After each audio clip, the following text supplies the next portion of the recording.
Hello बच्चों, कैसे हो आप। आज हम कक्षा 2 गणित विषय की वर्कशीट हल करेंगे। सप्ताह 4 उप विषय अनुमान से गिनती। तो चलिए वर्कशीट हल करते हैं। प्रश्न 1, दिए गए चित्रों को देखकर खाली स्थान भरो। बच्चों, आप देख सकते हैं कि आपकी वर्कशीट में कुछ चित्र दिए गए हैं। चित्रों में क्या क्या दिखाया गया है? पपीते के बीज, चावल के दाने, मोती, रबड़, पेंसिलें, सिर के बाल, कंचे, आसमान के तारे।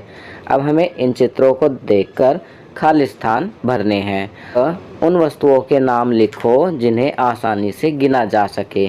तो यहाँ पर हम लिखेंगे पपीते के बीज, मोती, रबड़, पेंसिलें। इन्हें आसानी से गिना जा सकता है। और ख, उन वस्तुओं के नाम लिखो जिन्हें गिनना मुश्किल है।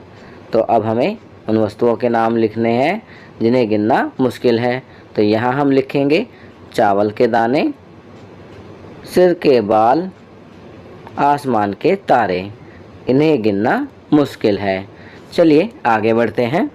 प्रश्न 2, चित्र को देखकर खाली स्थान में कम या अधिक लिखो। तो हमें चित्र देखकर खाली स्थान में कम या अधिक लिखना है। क, हमारे मुंह में दांतों की संख्या 40 से डैश है। तो यहाँ लिखेंगे कम। ख, साइकिल के एक पहिए में तीलियों की संख्या 15 से डैश है। तो यहाँ हम लिखेंगे अधिक। चलिए आगे बढ़ते हैं। ग, माचिस की डिब्बी में तीलियों की संख्या 20 से डैश है। तो यहाँ लिखेंगे अधिक। घ, पपीते में बीजों की संख्या 30 से डैश है। तो यहाँ लिखेंगे अधिक। चलिए आगे बढ़ते हैं। प्रश्न 3, गिनी जा सकने वाली वस्तुओं में भूरा रंग भरो और ना गिनी जा सकने वाली वस्तु में काला रंग भरो। तो बच्चों, यहाँ हमें भूरा रंग उस वस्तु में भरना है जिसे गिना जा सकता है, जैसे कि चॉकलेट। तो चॉकलेट में हम भूरा रंग भरेंगे। और जिसे नहीं गिना जा सकता उसमें काला रंग भरेंगे, जैसे कि सिर के बाल। तो यहाँ सिर के बालों में काला रंग भरेंगे। चलिए आगे बढ़ते हैं। जीवन कौशल। अपनी बैंक पासबुक के प्रथम पेज को देखें।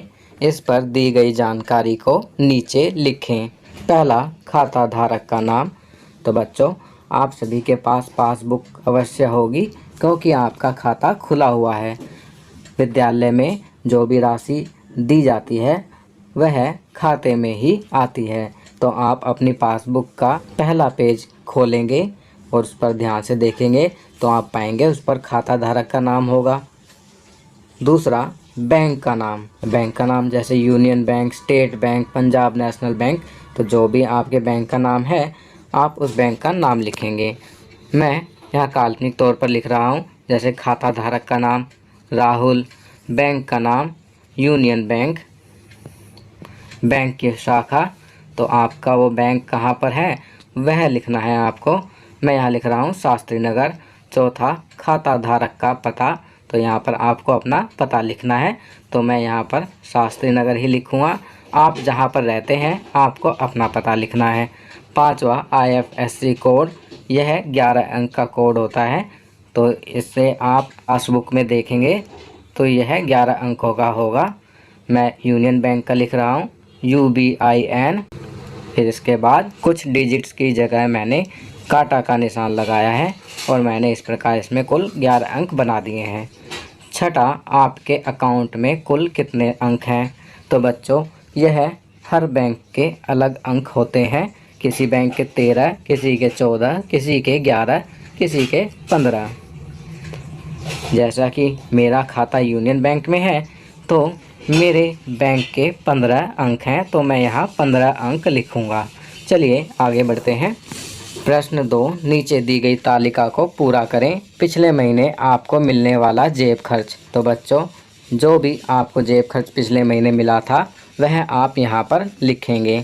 फ़र्ज़ कीजिए कि आपको पिछले महीने 500 रुपये जेब खर्च मिला था। उसमें से खर्च की गई राशि, अब आपने उसमें से 300 रुपये खर्च कर दिए तो बचाई गई राशि कितनी हुई? 500 में से 300 घटाएंगे तो बचाई गई राशि होगी 200 रुपये। आप अपनी बची हुई राशि को कहाँ रखते हैं? सही उत्तर पर निशान लगाएं। पहला, क बैंक, ख गुल्लक। यदि आप अपनी बची हुई राशि को बैंक में जमा करते हैं तो बैंक पर निशान लगाएंगे, और यदि गुल्लक में डालते हैं तो ख गुल्लक पर निशान लगाएंगे। मैं यहाँ ख गुल्लक पर निशान लगा रहा हूँ। चलिए आगे बढ़ते हैं। प्रश्न 3, मिलान करें। क का मिलान करेंगे बैंक से, ख का मिलान करेंगे पासबुक से, ग का मिलान करेंगे एटीएम से। तो बच्चों, ये वर्कशीट यहाँ कंप्लीट होती है। अगर यह वीडियो आपको अच्छी लगी तो इसे लाइक एंड शेयर ज़रूर करें। अन्य विषयों पर बने हमारे लेटेस्ट वीडियोस को देखने के लिए चैनल को सब्सक्राइब करना ना भूलें और देखते रहिए हमारा channel knowledge kingdom. Thank you.